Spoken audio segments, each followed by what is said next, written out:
Hey ladies, it's Chrissy from Midwest Birth and our Southern Nest. And excuse my voice, I am just getting over a cold, so if I sound a little raspy, I apologize. But I just wanted to do a quick cycle update for all of you, and I'm not going to show my face just because I've been sick and I look a little crazy right now. So I'm just going to show you guys these tests really quick. I tried to film this video earlier because I thought I had a little bit of time, but apparently I didn't because the kids were just really needing me at that moment. So that is why these tests look a little bit dried, because they are. So I will insert pictures of just after I took them. So basically this is just going to be a post-pregnancy and ovulation test. I am currently on cycle day 7. 7 DPO and cycle day 19. Sorry guys. It's been a long day. So I decided to take ovulation test on a whim yesterday, and it's this top one right here. And it was dark. It was darker than what it was since ovulation. So I took another one again today about the same time. And as you can see, it's a lot darker than the top one. So I was like, oh, that's kind of weird. I know I did ovulate for sure 7 days ago. So I decided to take a pregnancy test, as you can see here. And I know it's quite early to take one. But obviously this doesn't mean anything anymore because it's been sitting out. So I didn't really see anything. Obviously I don't think I would anyway if I were to be pregnant because it is so early. But I just thought it was interesting that my ovulation tests were getting darker, and that's happened in the past where I was actually pregnant and I got a positive result on ovulation tests before I had a positive result on a pregnancy test. And I have showed you guys in previous videos that you can use ovulation tests as pregnancy tests. I did that with my last pregnancy that I unfortunately lost to an ectopic pregnancy. So the baby was in my tube. But I will leave a link to that video down below so you guys can check that out.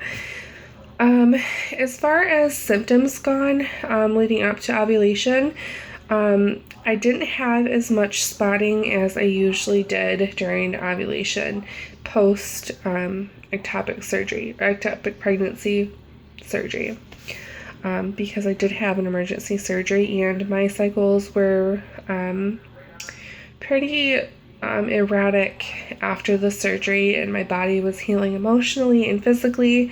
I had a lot of mid-cycle bleeding to the point where I was essentially, it seemed like I was having 2 periods in a month. My doctor did prescribe me progesterone, but he also did say that my body could just work it out, and I did have concerns of having a luteal phase defect after the surgery. So he said that could be a possibility, and it could be also something that I've dealt with since I've had children, and have had low progesterone in every single one of my pregnancies. I had low progesterone when I was taking Clomid, so he did prescribe me that, and I hadn't taken it up until this point, only because we weren't actively trying.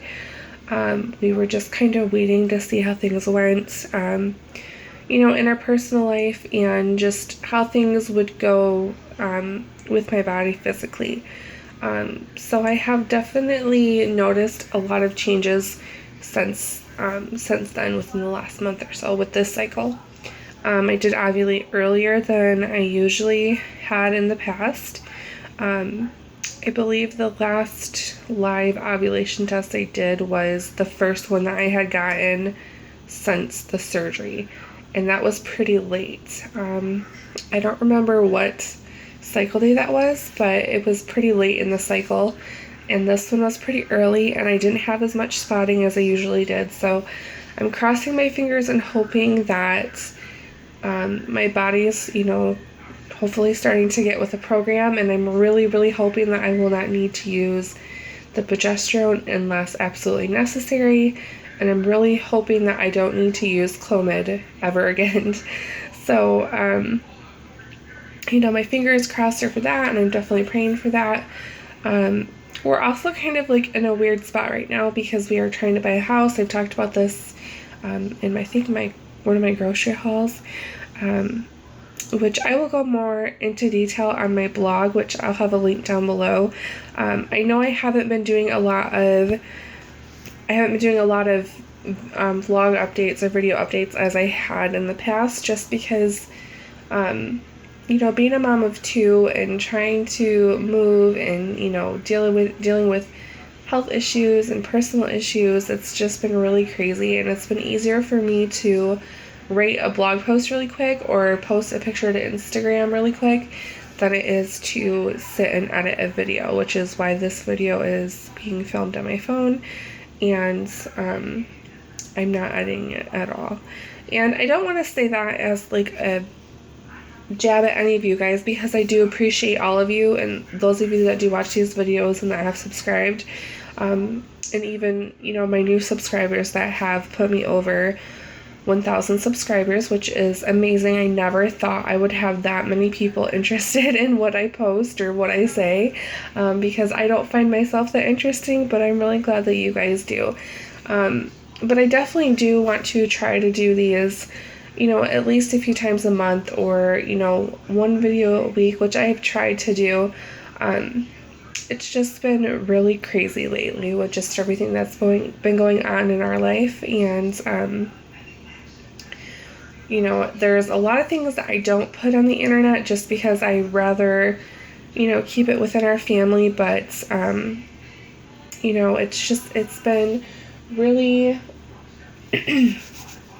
really crazy right now, but I'm hoping things will start settling into place, and we're able to have our dream home. That is something that we are really, really working towards. It's been really stressful but really exciting at the same time. Dallas is doing really great in school. He has surpassed all of his goals for his IEP so far, which is just amazing and mind-blowing to me that he's already doing that, and it's only 4 or 5 weeks into the school year. So he is just doing absolutely amazing. I'm so proud of him. Sophie is talking so much. She's obsessed with Moana, which I think I might have mentioned this before. She just loves the music still. She absolutely loves music and sings all the time, and it's just so cute. Because she doesn't really know how to say all the words, but then she'll kind of sneak a few in there and we'll be like, hey, say it again, and she just doesn't say it. So, so I think that's it for this update, guys. I will be posting more on my blog, which again, I'll have a link for that down below. So please check that out if you want to stay up to date on our trying to conceive journey.